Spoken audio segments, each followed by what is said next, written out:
పరమ తండ్రిని ఆరాధించడానికి కూడి వచ్చిన క్రీస్తునందున్న పరిశుద్ధులందరికీ పేరు పేరున నా హృదయపూర్వక వందనాలు చెల్లిస్తూ ఉన్నాను.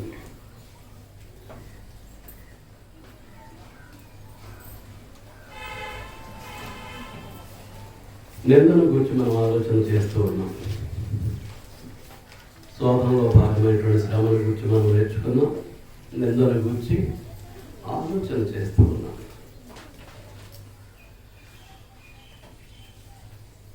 నింద అనేటటువంటిది మనస్సును కృంగతీస్తూ ఉంటుంది, అంతరంగాన్ని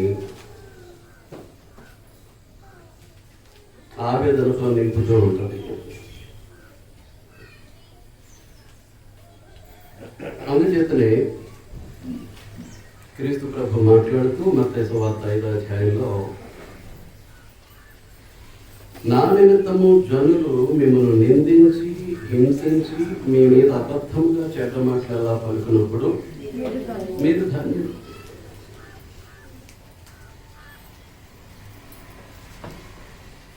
ఎంతో ఆత్మీయంగా బలపడితేనే కానీ ఇటు ధన్యతలు పొందడం కష్టం అండి. సాధారణంగా మానవ నైజం ఏంటంటే మాటకు మాట చేతకు చేత అప్పగిస్తేనే కానీ మనసు సంతృప్తి చెందదండి. నన్ను అనేసాడు, అనేసింది ఓర్పు ఉండదు, సహనం ఉండదు.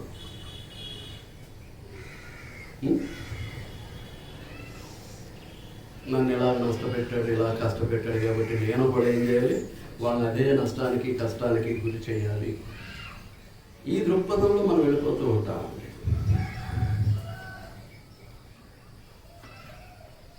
మీకు అర్థమవుతుందా అండి? కానీ ఇక్కడ ప్రభు చెప్తున్నటువంటి మాట ఏంటి అంటే, తన శిష్యులతో నా నిమిత్తం ఏదైనా అది శ్రమ అయినా నిందైనా మనం ఓర్చుకుంటున్నామనంటే ఎవరి కోసం? యేసుక్రీస్తు ప్రభు కోసం. ఇది ఉండదండి. ఈ శరీరం ఊరిక ఎగరగొడుతూ ఉంటుంది. అనే వాడు నేను తిట్టాడు కదా, నువ్వు తిట్టే, ఆవిడ నేను అన్నది కదా, నువ్వు కూడా అనే. ఇది ఊరిక ప్రలోభ పెడుతూ ఉంటే ఈ నోరు కుదురున్నదండి. అన్నదానికి అన్నమాట సమాధానం చెప్పేది, చేసిన దానికి చేసిన మాట, చేసిన దాన్ని అప్పగించేయాలి. ఇది క్రైస్తవ విధానం కాదండి. క్రీస్తును వెంబడించే వారి యొక్క జీవన విధానం కాదు. అంచేత క్రీస్తు ప్రభు చెప్తున్నారు, నా నిమిత్తము జనులు మిమ్మల్ని నిందించి హింసించి మీ మీద అబద్ధముగా చెడ్డ మాటలు ఎలా పలుకున్నప్పుడు మీరు ధన్యులు. మీరెవరు? ధన్యులు, ఆశీర్వదించబడినటువంటి వారు. ఏం చేద్దామంటే క్రీస్తు నిమిత్తం మాట పడుతున్నారు, క్రీస్తు నిమిత్తం ఆ దెబ్బ తిన్నారు, క్రీస్తు నిమిత్తం నష్టపోయారు, క్రీస్తు నిమిత్తం ఆ కష్టాల పాలు అయ్యారు. ఇవన్నీ కూడా మనకి ఏంటి అని అంటే ఆశీర్వాదం. బదులు చేసాము అనుకోండి, ఈ ఆశీర్వాదం మనకు దొరకదు. అంచేతనే ఏం చేయమంటున్నాడు, వారు తిట్టే కొలది, కొట్టే కొలది, మిమ్మల్ని నష్టపరిచే కొలది, కష్టాల పాలు చేసే కొలది మీరు సంతోషించి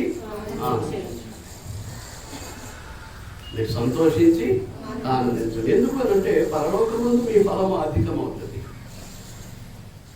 పరలోక ఫలంలో, పరలోకమందు ఉన్నటువంటి జీవ గ్రంథంలో పేర్లు రాయబడినటువంటి వారు మనం పరలోక సంబంధులమే కానీ భూలోక సంబంధులు కాదు. భూలోకంలో ఉన్నటువంటి పరలోక సంబంధులు కనుక భూలోక సంబంధులుగా మనం ఎప్పుడూ మాట్లాడకూడదు, ప్రవర్తింపకూడదు, నడుచుకోకూడదు. నడుచుకున్నాము అనుకోండి, పరలోకానికి వెళ్ళడానికి అవకాశం ఉంటుంది. పరలోకానికి వెళ్ళడానికి అవకాశం ఉంటుంది. ఎందుకు ఈ భక్తి చేస్తూ ఉన్నామో, ఎందుకు క్రైస్తవులుగా క్రీస్తునందు కొనసాగుతూ ఉన్నామో,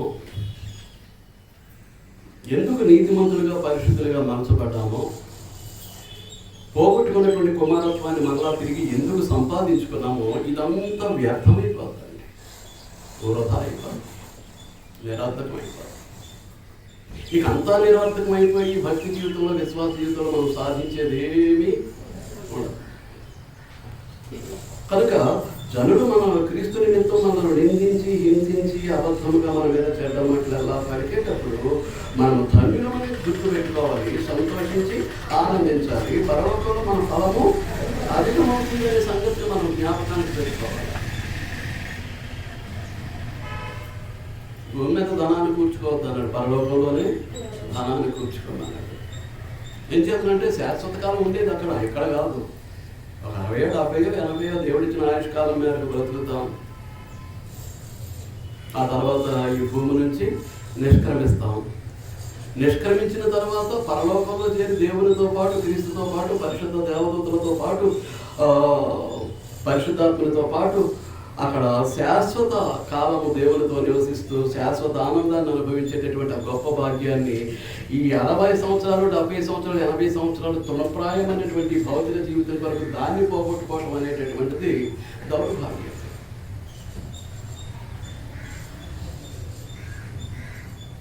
అది మనకు ఆశీర్వాదకరం కాదు.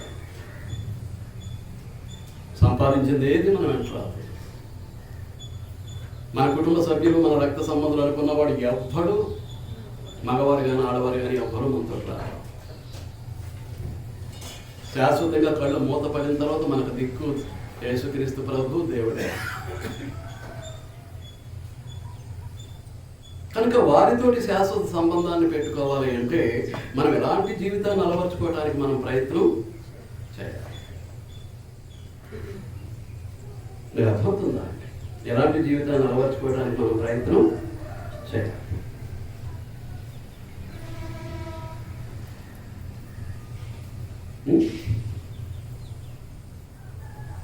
రైట్. ఏలాగున వారు మీకు పూర్వముండిన ప్రవక్తలను హింసించారు. పూర్వం ఉన్నటువంటి ప్రవక్తలను కూడా ఏం చేశారు? హింసించారు.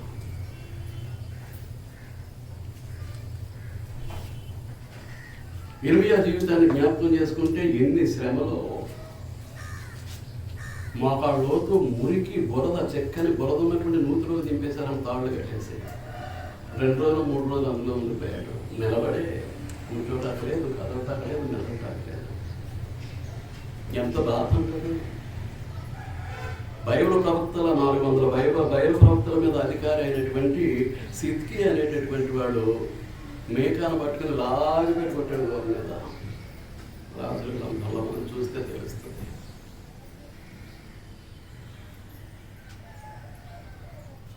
మీరు అర్థమవుతుందా? కనుక పూర్వం ఉన్నటువంటి ప్రవక్తలను కూడా ఏం చేశాడు? హింసించారు. దీన్ని మనం మర్చిపోకూడదు. ఈ సంగతులను మర్చిపోకూడదు. దీనికి అనుబంధంగా లూకాసు వార్త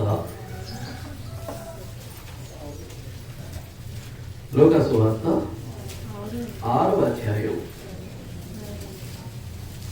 22వ వచనం. మనుష్య కుమారుడి నిమిత్తము, అక్కడేమో నా నిమిత్తం అన్నాడు, ఇక్కడేమంటాడు? మనుష్య కుమారుడి నిమిత్తము మనుష్యులు మిమ్మల్ని ద్వేషించి వెలివేసి నిందించి మీ పేరు చెడ్డదని కొట్టివేయనప్పుడు మీరు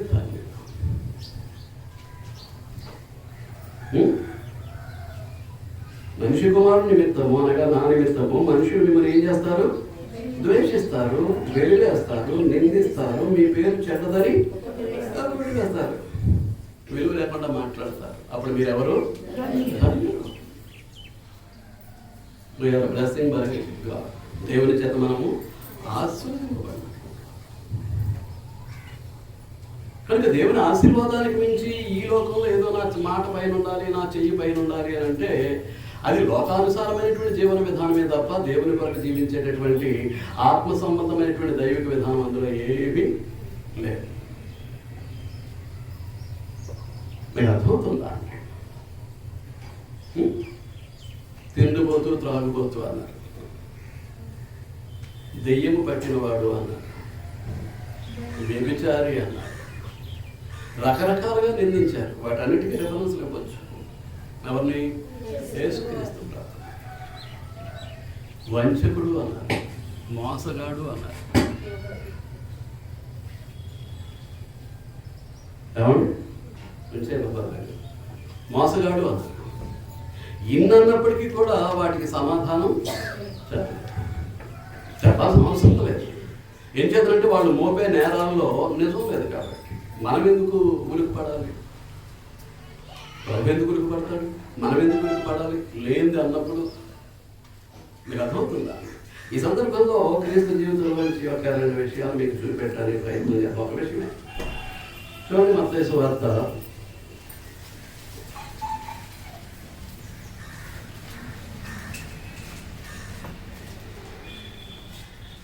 26వ అధ్యాయం 59వ వచనం. ప్రధాన యాజకులను మహాసభ వారందరూ యేసును చంపవలనని ఆయనకు విరోధముగా అబద్ధ సాక్ష్యము వెతకుచుండెను. అబద్ధ సాక్షులు అనేకులు వచ్చినను సాక్ష్యమేమీ దొరకలేదంటే రుజువు కాలేదు. ఎవరిని తీసుకొచ్చారు? అబద్ధ సాక్ష్యం. అంటే దేనికి? నింద వేయటానికి, నేరారోపణ చేయటానికి, ఆ నేరాన్ని రుజువుపరచడానికి ఎంతోమంది అబద్ధ సాక్షులు సిద్ధపరిచినప్పటికీ, అబద్ధ సాక్షులు అనేకులు వచ్చినప్పటికీ సాక్ష్యము రుజువు కాలేదు. సాక్ష్యం ఏమీ దొరకలేదు అంటే అర్థం ఏంటి? సాక్ష్యం ఏమీ రుజువు కాదు. నీకు అర్థమవుతుందా? వారు చంపడానికి ప్రయత్నం చేస్తున్నారు, భౌతికంగా అడ్డు తొలగించుకోవాలనేటువంటి ఆలోచనలో ఉన్నారు. కాబట్టి ఎన్ని అబద్ధాలైన మోపడానికి వారు ప్రయత్నం చేస్తారు. మీకు అర్థమవుతుందా? అలాగే ఆయన పునరుద్ధానం చెందలేదు అనడానికి కూడా లంచాలు ఇచ్చి అక్కడ ఉన్నటువంటి సైనికులను వశపరుచుకున్నటువంటి పరిస్థితిని మనం చూస్తాం. చూడండి, అదే మత్తయి సువార్త 28వ అధ్యాయం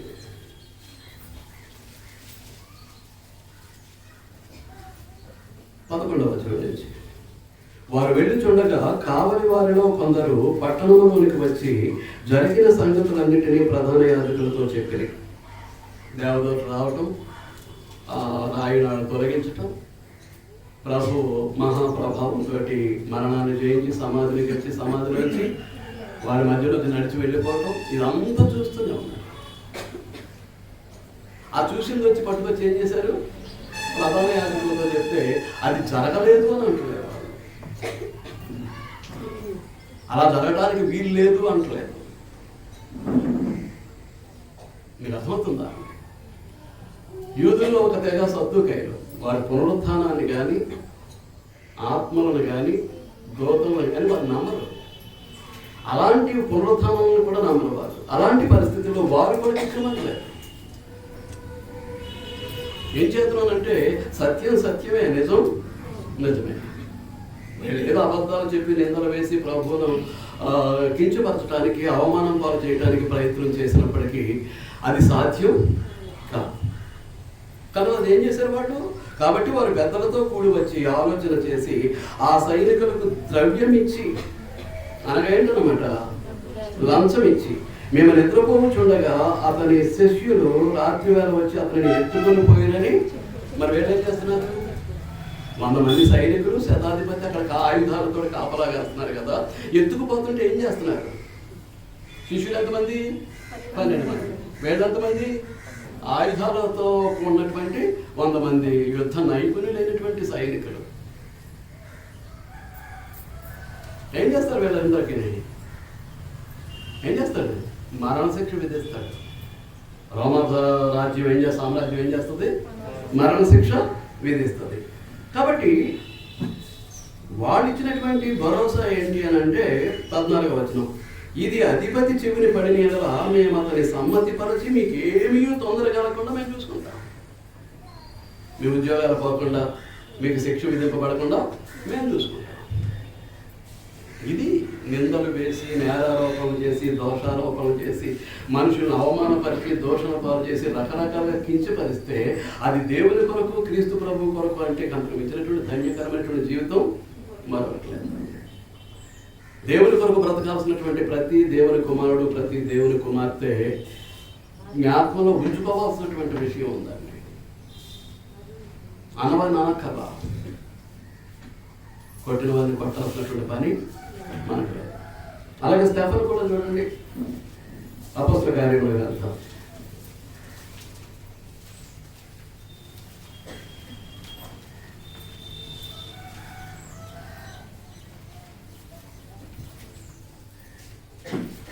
స్టెఫన్ ఎదుర్కోలేకపోతున్నాడు. ఎందుకు చేస్తున్నానంటే అతన్ని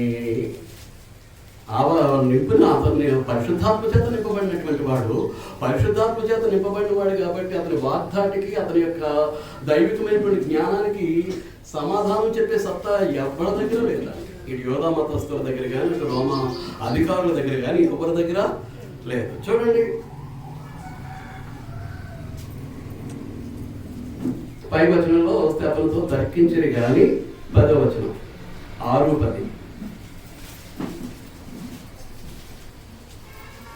అపోస్తలుల కార్యములు 6వ అధ్యాయం 10వ వచనం. మాటవాడుట యందు అతను అగుపరిచిన జ్ఞానమును అతనిని ప్రేరేపించిన ఆత్మను వారు ఎదిరింపలేకపోయి, అప్పుడు వారు వీడు మోషే మీదను దేవుని మీదను దూషణ వాక్యమును పలుకగా మేము వింటిమని చెప్పుటకు మనుష్యులను కుదుర్చుకొని. నేరారోపణ చేయడానికి, నింద వేయడానికి ఏంటట? వాళ్ళు ఏం చేశారట?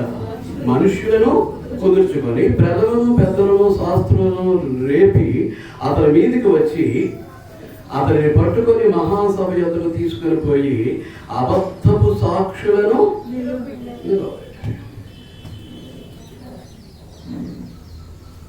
ఒక భక్తి విశ్వాసముతో కూడినటువంటి జీవితంలో ఇది ఆశీర్వాదకరం.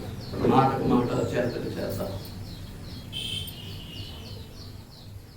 ఇది ఆశీర్వాదకరం. ఈ సంగతిని కుటుంబాల్లో ఉన్నటువంటి వ్యక్తులు గ్రహించుకోవాలి, సంఘంలో ఉన్నటువంటి వ్యక్తులు గ్రహించుకోవాలి. ఈ పరలోక సంబంధమైనటువంటి మనం లోకస్తుల విషయంలో కూడా ఇదే విధానంలో ఉండాలి తప్ప మరొక విధానాన్ని ఆశ్రయించి క్రీస్తు నామాన్ని, దేవుని నామాన్ని అవమానం పాలు చేసేటట్లుగా మనం ఎట్టి పరిస్థితుల్లోనూ మాట్లాడటానికి కానీ, ప్రవర్తించడానికి కానీ అసలు అవకాశం లేదు. కనుక సాతాను కలిగించే స్వాధంలో మొట్టమొదటిదేంటి? అగ్ని వంటి మహాశ్రమ. రెండవదేంటి? నింద. మూడవది ఏంటి అని అంటే బాధ. మూడవది ఏంటండి? బాధ అనేటటువంటిది మానసికమైనటువంటిది. బాధ, వ్యధ, ఆవేదన, వేదన, ఇటువంటివన్నీ కూడా ఎక్కడ కలుగుతూ ఉంటాయి? మనసులో కలుగుతూ ఉంటాయి. మనసును కృంగదీస్తూ ఉంటాయి, మనసును నలకొట్టేస్తూ ఉంటాయి, నెమ్మది లేకుండా చేసేస్తూ ఉంటాయి. కనుక అటువంటి పరిస్థితిని మనం దావీదు విషయంలో చూస్తాం. చూడండి సమూయేలు 2వ గ్రంథం, సమూయేలు 2వ గ్రంథం 12వ అధ్యాయం. అమోరీయులకు ఇశ్రాయేలీయులకు ఘోరంగా యుద్ధం జరుగుతూ ఉంది నెలల తరబడి. ఏమండి? నెలల తరబడి యుద్ధం జరుగుతూ ఉంది. దేవునికి ఇష్టమైనటువంటి వాడు, దేవుని యొక్క హృదయానుసారుడు అయినటువంటి దావీదు మాత్రం మహారాజు యుద్ధానికి వెళ్ళలేదు. యోవాబు అనేటువంటి సర్వసైన్యాధ్యక్షుడి యొక్క నాయకత్వంలో ఇశ్రాయేల్ సైన్యం ఏం చేస్తుంది? అమ్మోనీయుల యొక్క సైన్యంతో పోరాడుతూ ఉంది. నెలల తరబడి యుద్ధం జరుగుతుంది. వస్తాది ఇంటి దగ్గర ఉన్నాడు. అతను ఎవరు? దేవునికి ఇష్టమైనటువంటి వాడు, దేవునికి ప్రియమైనటువంటి వాడు, దేవుని యొక్క హృదయానుసారుడు అని దేవుని చేతే పిలువబడినటువంటి వాడు. అయ్యగారికి లోపల కూర్చుంటే ఏం ఊసిపోలేదట, అలా మిద్దె మీదకి వెళ్ళాడట. టాపు లేనటువంటి బాత్రూంలో ఒక స్త్రీ స్నానం చేస్తూ ఉంది. నీకు తెలిసిందే కదా. చూశాడు, తన సేవకుని పంపించాడు, తన దగ్గరికి రప్పించుకున్నాడు, ఆమెతో సైరించాడు, ఇంటికి పంపేశాడు. యుద్ధం జరుగుతూనే ఉంది.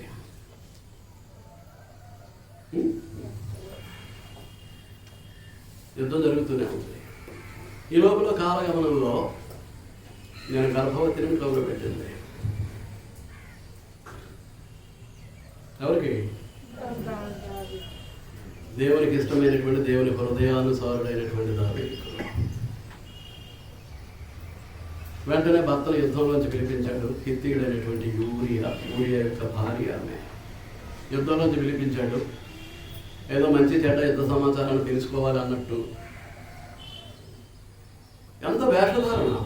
ఒక తప్పు జరిగిన తర్వాత తప్పును కప్పిపించుకోవడానికి జరిగించేటువంటి వేషధారణ. అబద్ధాలు అంటాం, అలా జరగలేదంటాం.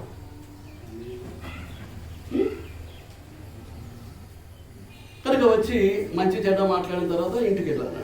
ఇప్పుడు ఏం చేద్దా, ఆమె గర్భవతి అన్నది కాబట్టి భార్య, ఇప్పుడు ఆ గర్భం ఇతని మీదకి పోవాలి. ఇంటికి వెళ్ళి పడుకున్నాడు అనుకోండి, అతని మీద పోవాలి. దేవుని ఇష్టానుసారుడు, దేవుని హృదయానుసారుడు వేసే యుక్తి ఎలా ఉందో చూడండి.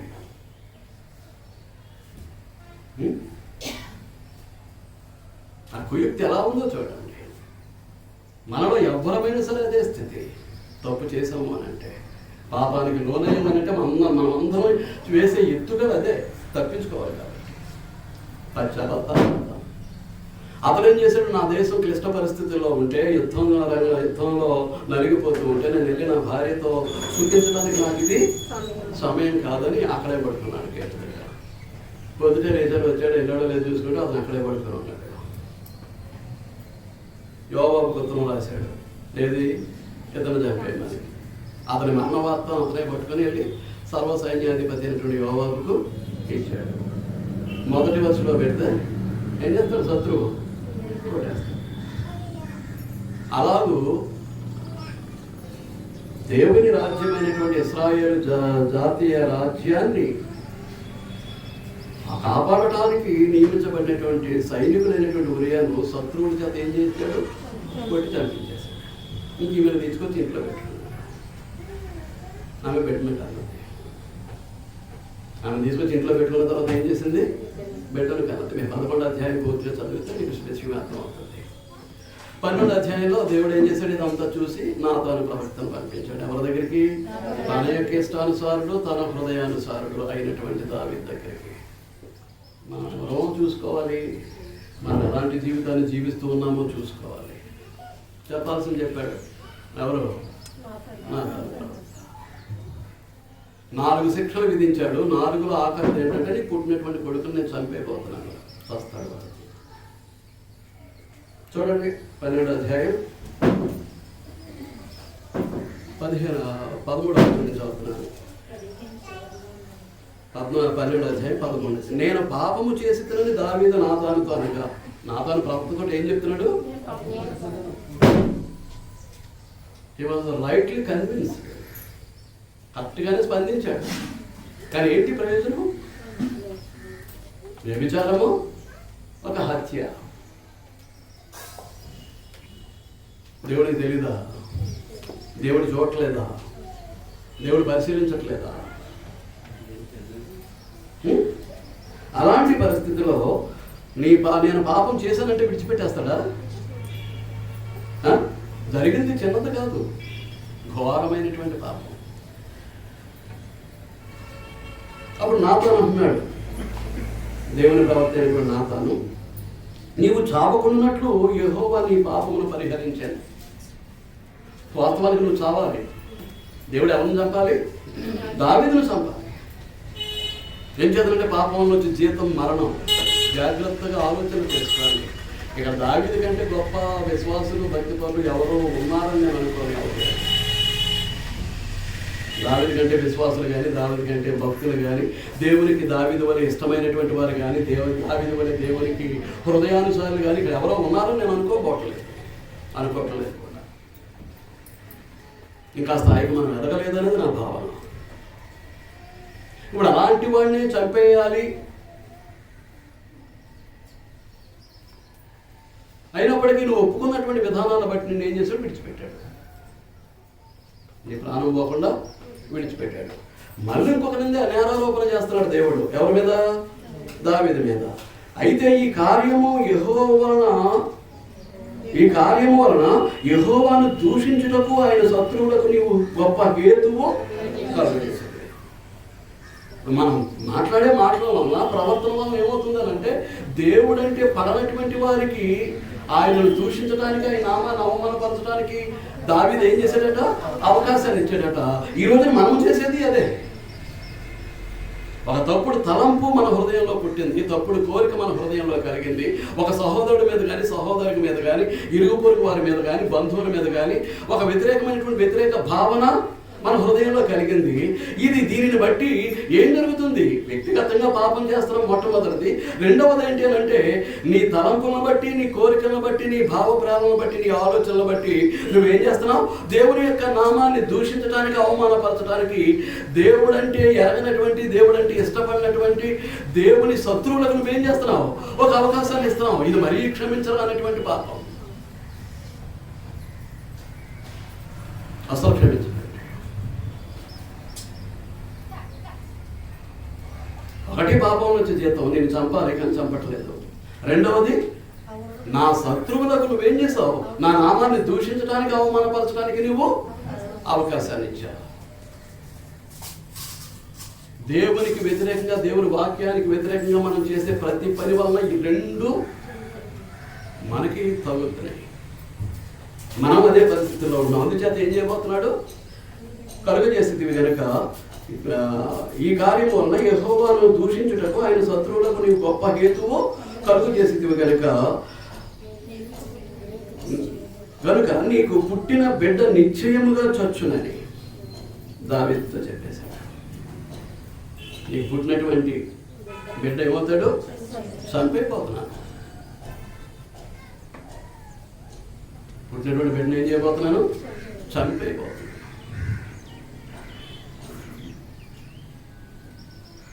ఊరికనే ఏది జరగదు మన జీవితంలో. దేవభక్తులు మనం చెప్పుకునేటటువంటి మన జీవితంలో ఊరికనే ఏది జరగదు. మనం మాట్లాడే మాటలు, మన యొక్క ప్రవర్తన, మనం చేసే క్రియలను బట్టే ఏం జరుగుద్ది? మన జీవితంలో సంభవించవలసినవి సంభవిస్తూ ఉంటాయి. కనుక 16వ వచనం నుంచి, యెహోవా ఊరియా భార్య దావీదులకు కనిన బిడ్డను దేవుడు ఏం చేశాడు? మొత్తినందున అది బహు జబ్బుపడెను. యెహోవా ఉపవాసం, క్షమించండి, దావీదు ఉపవాసం ఉండి లోపలికి పోయి రాత్రి అంతయు నేల మీద పడి బిడ్డ కొరకు దేవుని బ్రతిమాలగా ఇంటిలో ఎన్నిక అయిన వారు లేచి అతనిని నేల నుండి లేవనెత్తుటకు వచ్చిన కానీ అతడు సమ్మతింపక వారితో కూడా భోజనము చేయక ఏం జరుగుతుంది? దావీదు లోపల బాధ, వ్యధ, ఆవేదన. కారణం తన స్వయంకృతమైనటువంటి పాపం, దేవునికి వ్యతిరేకంగా తాను చేసినటువంటి పాపం. ఎవ్వరూ తప్పించుకోలేదు.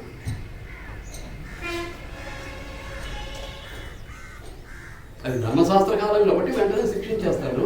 ఇప్పుడేంటి అని అంటే, ఇది కృపాయుగం కనుక God will give a grace period. ఏం చేస్తాడు? కొంత కృపాకాలాన్ని నీకు ఇస్తాడు. నీ తప్పు నువ్వు తెలుసుకోవడానికి, నువ్వు పశ్చాత్తాపడటానికి, దైవ చిత్తానుసారమైనటువంటి దుఃఖాన్ని పొందటానికి, నీ మనసును మార్చుకోవడానికి, దేవుని పాదాల మీద పడి క్షమాపణ వేడుకోవడానికి దేవుడు ఏం చేస్తాడు? కొంత కృపాకాలాన్ని ఇస్తాడు. ఈ కృపాకాలంలో మనం ఏం చేయాలి? మన పరిస్థితి ఏంటనేది మనం చూసుకోవాల్సినటువంటి బాధ్యత మన మీద ఉంది. గురువింద కింద ఉన్నటువంటి నరుకులాగా మన తప్పులు, మన పాపాలు కింద పెట్టేసుకుని నా అంతటి విశ్వాసం లేడు, నా అంతటి దైవత్తులు కలిగిన వారు లేరు, నా అంతటి క్రైస్తవులు లేరు, అది దేవుడు మెచ్చేది కాదు. మీకు అర్థమవుతుందా? దేవుడు మెచ్చేది కాదు. కనుక ఇతను భోజనం చేయకపోవడానికి నేల మీద పడి దొరుకుతున్నాడండి ఆ బిడ్డ బ్రతకటం కొరకు ఉపవాసం అండి. ఏం జరుగుతుంది? మనసులో ఉన్నటువంటి బాధ, మనసులో ఉన్నటువంటి వ్యధ, మనసులో ఉన్నటువంటి వేదనను బట్టి అతనికి భోజనం సహించట్లేదు. మనకు కూడా అనేక అనుభవాలు ఉంటాయి. మనసు బాధగా ఉన్నప్పుడు భోజనం చేయబుద్ధి కాదు, స్నానం చేయబుద్ధి కాదు, నిద్ర పట్టదు. ఇలాంటి అనుభవాలు మన జీవితాల్లో చాలా ఉంటాయి. అంటే మనసు ఇష్టపడదు. ఆ భౌతికంగా తనను తాను సంరక్షించుకోవడానికి మనస్సు ఇష్టపడదు. చూడండి, ఇదే సందర్భానికి వచ్చి దావీదు ఒక కీర్తన రాశాడు. ఇదే సందర్భంలో కీర్తన గ్రంథం 51వ కీర్తన, కీర్తన గ్రంథం 51వ కీర్తన. ఎప్పుడు రాశాడో చూడండి, పైన అడ్రస్. ప్రధాన గాయకునికి దావీదు బెత్షెబా యొద్దకు వెళ్ళి వచ్చిన తర్వాత నాతాను ప్రవక్త అతని యొద్దకు వచ్చినప్పుడు అతను రచించినటువంటి కీర్తన. ఏ బాధలో రాశాడో చూడండి, ఇతను అంటున్నాడు, చూడండి 10వ వచనం, మొత్తం కీర్తనతో చదవకపోవట్లేదు. 10వ వచనం, దేవా నా యందు శుద్ధ హృదయము కలుగు చేయము. ఇంతవరకు అతని హృదయం పరిశుద్ధంగా లేదు.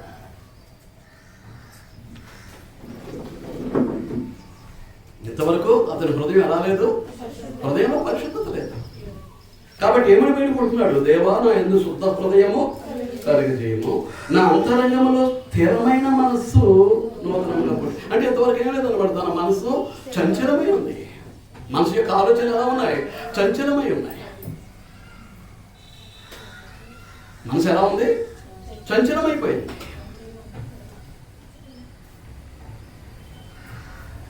ఆ చంచలత్వంలో ఇప్పుడు ఏం కావాలి?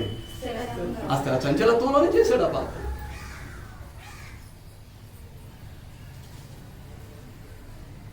ఆమెను చూసేసరికి మనసు చంచలం అయిపోయింది. ఆ చేసినటువంటి పాపం నుంచి తప్పించుకోవడానికి ఆమె భర్తను ఏం చేశాడు? యుద్ధంలో పెట్టి చంపించేశాడు.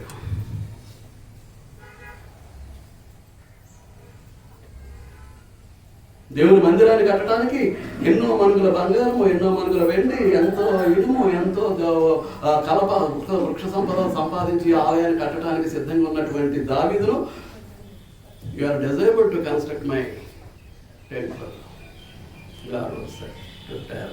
దేవుడు దావీదుతో ఏం చెప్పేశాడు?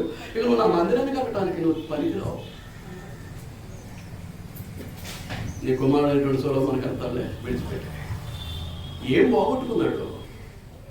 ఒకవేళ అదే పరిస్థితిలో అది సిగరెట్ కావచ్చు, త్రాగుడు కావచ్చు, ఇలాగే ఇతరులాగా వ్యభిచారం కావచ్చు, దొంగతనం కావచ్చు, మోసం కావచ్చు, జోదం కావచ్చు, అబద్ధాలు కావచ్చు, ఇటువంటి వాటి ద్వారా ఎంతమందిని ఈ రోజున దేవునికి వ్యతిరేకమైనటువంటి జీవితాన్ని జీవిస్తూ ఉన్నాం ఒక్కసారి ఆలోచన చేయండి. చెప్తున్నాను కదా, కృపాయోగం. దేవుడు కనిపెడతాడు నీ తప్పును తెలుసుకోవడానికి, నీ మార్పును, నువ్వు మారు మనసు పొందడానికి. ఇక సమయం వచ్చిన తర్వాత తప్పించుకోవడం అనేది కష్టం. లోకం అంటది కదా, చేతులు కాలిన తర్వాత ఆకులు పట్టుకున్న ప్రయోజనం కాలకుండానే జాగ్రత్త పడాలి.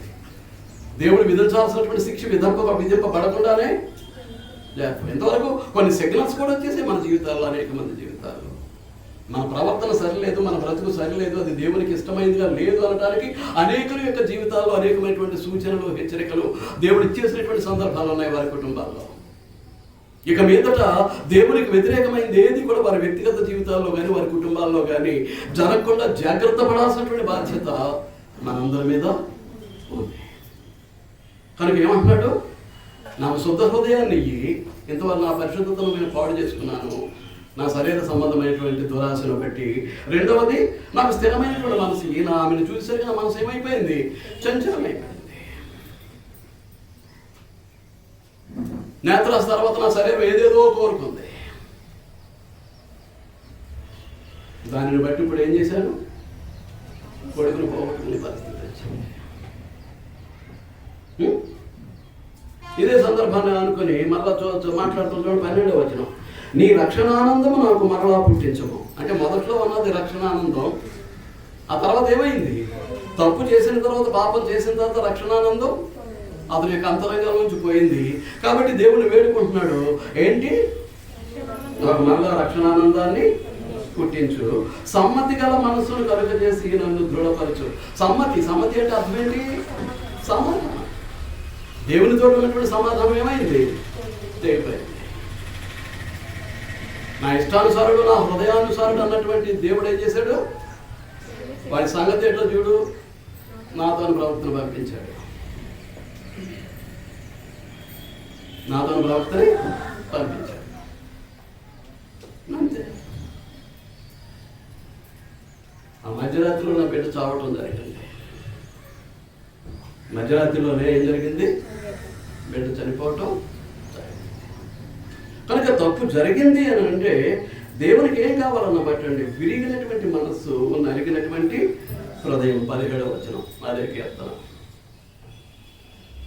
నేను తప్పు చేశాను, పాపం చేశాను, అందుకే నాకు ఈ దుర్గతి అనేటటువంటిది ఆలోచన చేసి మనసులో నలగాలి. దాని నుంచి బయటపడటానికి హృదయం నలగాలి, విరగాలి. మనసు విరగాలి, హృదయం మారాలి. అంతగా దైవ చిత్తానుసారమైనటువంటి వేదనలు దుఃఖం పడితేనే కనీసం క్షమాపణ పొందడానికి అవకాశం ఉంటుంది. మళ్ళా రెండవది ఏంటి అంటే, మన వాళ్ళు ప్రార్థన చేస్తూ ఉంటారు, సహోదరులేమి ఆ గతంలో చేసినటువంటి పాపాలన్నీ క్షమించే, ఫినిష్ అయిపోయిందా? ఏ పాపమైతే నీ చేత క్షమించబడిందో అది మరలా తిరిగి నా జీవితంలో సంభవించకుండా నేను జాగ్రత్త పడేటట్టుగా సహాయం చేయని మాట అందరూ. వీరు చేసుకుంటే వెళ్తారా, ఆయన క్షమించుకుంటే వెళ్ళాలట, అంతే. ఇక నేను మళ్ళా పాపం చేయకుండా జాగ్రత్త పడే భాగ్యాన్ని ఇవ్వమని అడగరండి. దొంగ ప్రార్థనలు, దేవునికి ఇష్టం కానటువంటి ప్రార్థనలు. ఒక్కసారి దేవుని చేత క్షమించబడ్డాలి, అది ఏ పాపం అయితే క్షమించబడిందో, ఏ తప్పు అయితే క్షమించబడిందో అది మరలా మన జీవితంలో సంభవించడానికి మనం అవకాశం ఇవ్వకూడదు. ఇచ్చామనంటే మనం దేవుని కుమారులం కాదు, క్రైస్తవులం కాదు, విశ్వాసులు కాదు, భక్తిపరులు కాదు. దావీదు యొక్క జీవితంలో ఇదే మొదటిది, ఇదే ఆఖరిది. బెత్షెబను పాడు చేయడం, అతను ఆమె భర్తను చంపడం అనేటటువంటిది ఇదే మొదటి పాపం, ఇదే కనుక మళ్ళా ఏం చేశాడు? దేవుని ఇష్టానుసారుడు, దేవుని హృదయానుసారుడు అనేటువంటి స్థితిని మళ్ళా తిరిగి తన జీవితంలో పునరుద్ధరించుకోగలిగాడు.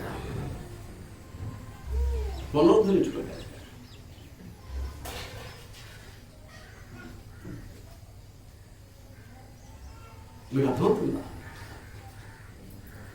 అనేక కుటుంబాలు నరికిపోతున్నాయి. అవి సమస్యలతో కానివ్వండి, భార్యాభర్తల మధ్య సమస్య, తల్లిదండ్రులు బిడ్డల మధ్య సమస్య, కొంత అనారోగ్య పరిస్థితులు, కొంత ఆర్థిక ఇబ్బందులు.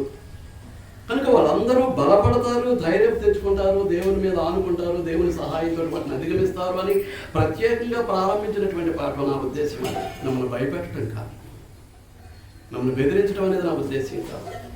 దేవుని మహాశక్తిని బట్టి మీరు ఏం చేయాలి? ధైర్యాన్ని తెచ్చుకోవాలి, బలాన్ని పొందుకోవాలి. రానండి మరి ఏమనుకుంటారో మాకు తెలియదు.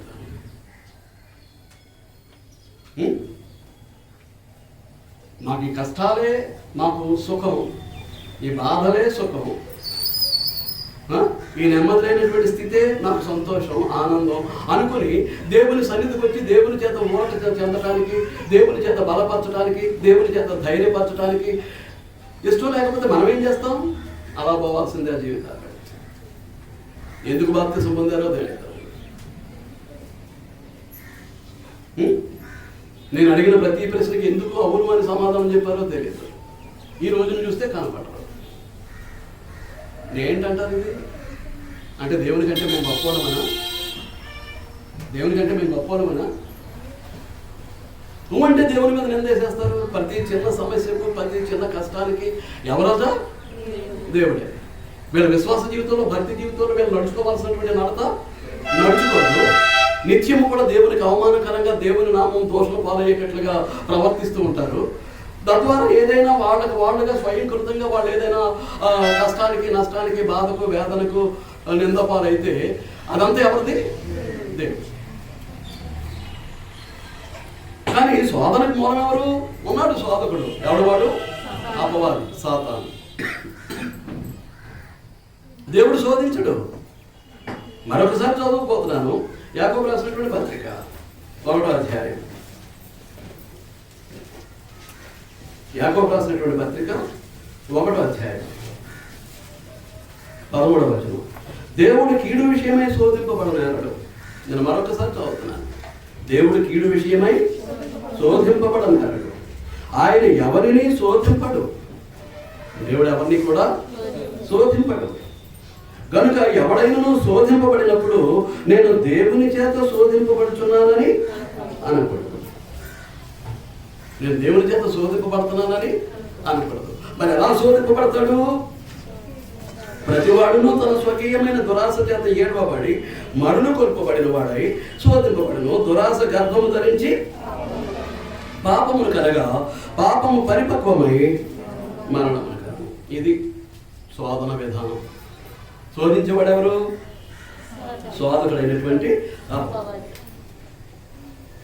కాబట్టి జాగ్రత్తగా ఆలోచించాలి. దేవుడు మనల్ని విశ్వాసులుగా, భక్తిపరులుగా, క్రీస్తునందు పరిశుద్ధులుగా, నీతిమంతులుగా, నిజముగా దేవుని కుమారులుగా కుమార్తెలుగా ఉంచాలని ఆయన చూస్తూ ఉంటే సాతాను ఏం చేస్తూ ఉంటాడు? ఆ స్థితి నుంచి పడగొట్టేయడానికి ఏం చేస్తూ ఉంటాడు? శోధిస్తూ ఉంటాడు. ఈ శోధనలో ఏం జరుగుతుంటుంది? దేవుని పట్ల మనం కలిగి ఉన్నటువంటి విశ్వాసాన్ని కోల్పోయే పరిస్థితులు, దేవుని పట్ల మనం కలిగి ఉన్నటువంటి భయభక్తులు కోల్పోయే పరిస్థితులు, మన దేవుని పట్ల మనం కలిగి ఉన్నటువంటి నీతిని పరిశుద్ధతను కోల్పోయే పరిస్థితులు, దేవుని పట్ల మనం కలిగి ఉన్నటువంటి ఆత్మ సంబంధమైన దైవికమైనటువంటి జీవితాన్ని పాడు చేసుకునే పరిస్థితులు, చివరికి మనం పొందినటువంటి రక్షణను కూడా పోగొట్టుకునేటటువంటి పరిస్థితులు ఎవరు కల్పిస్తూ ఉంటారు? సాతాను. మనం శోధించడానికి ఏం కలిగిస్తూ ఉంటాడు? అగ్ని వంటి మహాశ్రమ. 2 నింద, 3వది బాధ. మొత్తం మీద అతని జీవితంలో భౌతిక జీవితాన్ని గరిబిలి చేసేసి, నెమ్మది లేకుండా చేసేసి, మన విశ్వాసంలోంచి భక్తిలోంచి బయటికి లాగేయడానికి ప్రయత్నం చేస్తూ ఉంటారు. మీరు అర్థమవుతుందా? కొంతమంది ఆరోగ్యం పాడైతే ఇబ్బంది పడిపోతారు, కొంతమంది ఆర్థిక పరిస్థితులు తారుమారైతే ఇబ్బంది పడిపోతారు, కొంతమంది సంబంధాలు లేకపోతే ఎంతమంది ఈ మధ్య ఆత్మహత్యలు అండి. భార్య సహకరించడానికి భర్త ఆత్మహత్య, భర్త సహకరించి భార్య ఆత్మహత్య, మరి పిల్లలను చంపేసి వాళ్ళు చాలు. ఆరోగ్యం బాగాలేదట, పిల్లలు చంపేసి వాళ్ళు చాలటం. ఆర్థిక పరిస్థితులు పాడైపోయాడు, పిల్లలు చంపేసి వాళ్ళు చాలటం. ఈ మధ్య ఎన్ని వార్తలు, అసలు వార్తలు చూస్తే ఎక్కువ భాగం ఇవే. పేపర్లో చదివినా ఇది చదివినా. అంచేత ఏంటి అంటే మనకు ఒక భరోసా, మనకు ఒక ధైర్యం, మనకు ఒక ఆదరణ కలగాలి అంటే అది ఎవరి ద్వారా మాట్లాడింది? దేవుని వల్ల. యేసుక్రీస్తు ప్రభు ద్వారా దేవుడు మనల్ని ఏం చేస్తూ ఉంటాడు? ధైర్యపరుస్తూ ఉంటాడు, ఆదరిస్తూ ఉంటాడు. మన నేను ఉన్నాను అనేటువంటి ధైర్యాన్ని మనకు కలిగిస్తూ ఉంటాడు. నమ్ముకున్న తర్వాత ఏం జరిగింది, నాకేం చేశాడు, అది నువ్వేం చేశావు? ఒక నెలలో ఎన్ని వారాలు వస్తున్నావు, ఎన్ని వారాలు మానేస్తున్నావు దేవుని సన్నిధికి? అలా బైబిల్ తరగతి నీకు ఎప్పుడైనా అనుభవం, పరిచయం ఉందా? అసలు బైబిల్ తరగతి ఏమన్నా ఎలా జరుగుతుందో ఏంటో నీకు ఏమన్నా తెలుసు? అసలు ఓ స్త్రీల బైబిల్ తరగతి ఎలా జరుగుతుందో తెలుసా? ఓ కృతజ్ఞత కూటం ఎలా జరుగుతుందో తెలుసా? ఓ సువార్త కూటం ఎలా జరుగుతుందో తెలుసా? నీ ఇష్టం. నీ ఇంట్లో ఏం జరిగినా పర్మిషన్లు పెట్టేస్తావు ఉద్యోగానికి, నీ పనిని ఆపేసుకుంటావు. కానీ దేవుని పని అంటే పర్మిషన్ తీసుకునేది లేదు, మానేసింది లేదు.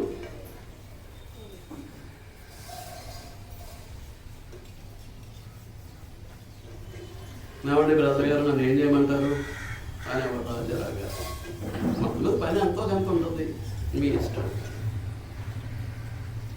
మానేయని మీ ఆదాయం నేను పోగొట్టలేను, లేదు పనికి వెళ్ళు అని ఇక్కడ వచ్చే ఆశీర్వాదాన్ని మీకు లేకుండా చేయను, లేదు, మీ ఇష్టం. అంటే మానేసేవాడు. 1 గంట పైన 2 గంటల పైన ఉంటుంది ఆ మీటింగ్కి కాస్త ఏర్పాటు చేయడానికి, శుభ్రపరచడానికి, దేనికైనా. దాని కొరకు మానేసేవాడు ఆయన. ఓ రోజు పని మానేసేవాడు, ఓ రోజు ఆదాయాన్ని పోగొట్టుకునేవాడు. అనేక సార్లు ఎప్పుడైనా అర్జెంట్ అంటే వెళ్ళాడేమో, కానీ నన్ను కనుక్కోకుండా ఏ నిర్ణయం తీసేవాడు కాదు, తీసుకునేవాడు. మీకు అర్థమవుతుందా? కాబట్టి ఇది సాతాను యొక్క శోధనలో కలిగేటటువంటి విధానం. నేను వచ్చే వారం అసలు లోకంలో సాధారణంగా కలిగేటటువంటి శోధన లేక శ్రమను గురించి మాట్లాడబోతున్నాను. సాధారణంగా లోకంలో పుట్టినటువంటి ప్రతి మనిషికి ఏదో కష్టం ఉంటుంది, ఏదో బాధ ఉంటుంది, ఏదో శ్రమ ఉంటుంది, ఏదో వేదన ఉంటుంది. దాని గురించి నేను మాట్లాడబోతున్నాను. ఇప్పుడు సాతాను కలిగించే పరిస్థితులన్నింటిలోనూ, ఇప్పుడు ఈ పరిస్థితులన్నింటిలో మనం స్థిరంగా నిలబడితే, విశ్వాసంతో ఉంటే, ఓర్చుకుంటే, దేవుడు ఎవరి పక్షంగా ఉంటాడు? మన పక్షంగా. ఏమిటి ఆయన చూసుకుంటాడు. మనం ఇబ్బంది పడాల్సినటువంటి అవసరత సాతాను మనం శోధించి మన భక్తి జీవితంలోంచి బయటికి, విశ్వాస జీవితంలోంచి బయటికి లాగేయడానికి ప్రయత్నం చేస్తుంటే, మన అవిశ్వాసులుగా భక్తిహీనులుగా చేయడానికి ప్రయత్నం చేస్తూ ఉంటే, దేవుడు ఏం చేస్తాడు? మనం దేవునికి అనుకూలమైనటువంటి జీవితాన్ని జీవిస్తున్నాం కాబట్టి ఆయన మనం బలపరుస్తాడు, మనకు ధైర్యాన్ని ఇస్తాడు, మన పక్షంగా నిలబడతాడు. ఇప్పుడు సాధారణము అని అంటే ఇంకా లోపల ఎంతటి కోటేశ్వరుడైనా మల్టీ మిలియనీర్ అయినా వాడుకుంటే కష్టాలు వాడుకుంటాయి. లోకంలో సామెతలు పేద కష్టాలు పేదలు, కనుక ఎవరి కష్టాలు వాడుకుంటాయి. ఒక పేద కటిక దరిద్రుడి యొక్క కష్టాలు వాడికి ఉంటాయి. ఒక మల్టీ మిలియనీర్ కోట్లకు పడగెత్తిన వాడికి ఉండే కష్టాలు, ఏ కష్టము లేకుండా, ఏ శ్రమ లేకుండా, ఏ బాధ లేకుండా ఎవ్వడి భూమి మీద ఉండే పరిస్థితులు లేవు. మీకు అర్థమవుతుందా? కనుక ఇప్పుడు సాధారణంగా కలిగేటటువంటి కష్టాల విషయంలో దేవుడు మనకు ఎలాంటి భరోసా ఇవ్వబోతాడు, వాటికి కారణాలు ఏంటి అనేటువంటిది మనం అలా ముందు పరిచయం చేసుకుంటూ వెళ్ళిపోతాం. మనం ఇంకా ఉపోద్ఘాతంలో ఉన్నాం, నేను ఇంకా పాఠంలో వెళ్ళలేదు. I'm introduction. వచ్చే వారం కూడా ఇంట్రొడక్షన్లోనే ఉంటాను. ఇంట్రొడక్షన్లో ఏంటంటే సాధారణంగా లోకంలో మనుషులకు కలిగేటటువంటి శోధన. రెండవది దేవుని పరీక్ష, అది కూడా ఇంట్రొడక్షన్లోనే ఉంది, పరిచయం చేయటం. మూడవది దేవుని ఉగ్రత, అక్కడ అల్టిమేట్ ఇక ఏమున్నది కాదు.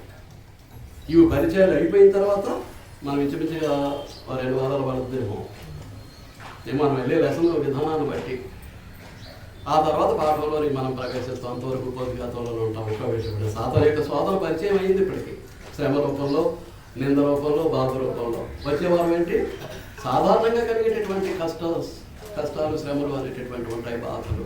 వాటిని మనం పరిచయం చేసుకున్న తర్వాత దేవుని పరీక్ష అయితే ఎలా ఉంటుందో దేవుని పరీక్షను ఒకసారి పరిచయం చేసుకుంటాం. అందులో తర్వాత పరిచయం చేసుకునేది ఏంటి? దేవుని యొక్క మహోగ్రత.